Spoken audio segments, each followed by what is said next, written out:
Well, the pressure was on them. An hour of talks can't have been comfortable between two men who were once friends, now bitter political rivals. But Prime Minister George Papandreou and opposition leader Antonis Samaras have agreed to form an interim government of national unity. Its task to quickly pass through Parliament the terms of a second bailout and help this country stave off bankruptcy.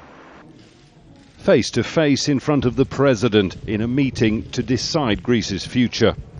Prime Minister for now, George Papandreou, and opposition leader Antonis Samaras agreed to form a new government. Good news for Greece's international partners, but key details are still to be worked out. Who will be the new Prime Minister, for instance? There'll be more talks on Monday to decide. So some, but not all, the differences between the political leaders have been settled here tonight. The precise workings of a new debt deal for Greece have yet to be settled. Also the composition of a coalition government. And the pressing question of Papandreou's resignation remains. He said it'll come. The question is when. Earlier, George Papandreou chaired perhaps his last cabinet meeting. He said he wouldn't seek to lead a coalition and would step aside as soon as a deal was agreed. That may now happen on Monday. In the frame to take over, this man, Loukas Papademos, a former governor of the Bank of Greece and long-time deputy president of the European Central Bank. An economist and technocrat, not a politician, and threatening to both sides. Papandreou and Samaras know each other well.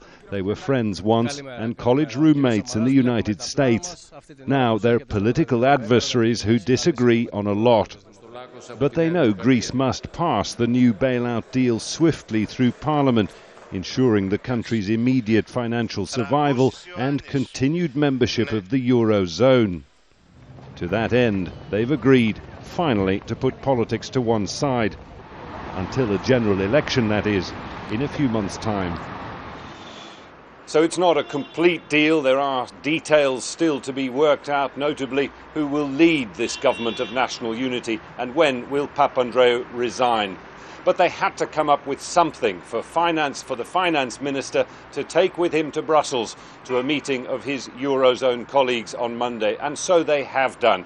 Europe will now hope that Greece does pass the terms of its new bailout before a deadline of the end of December.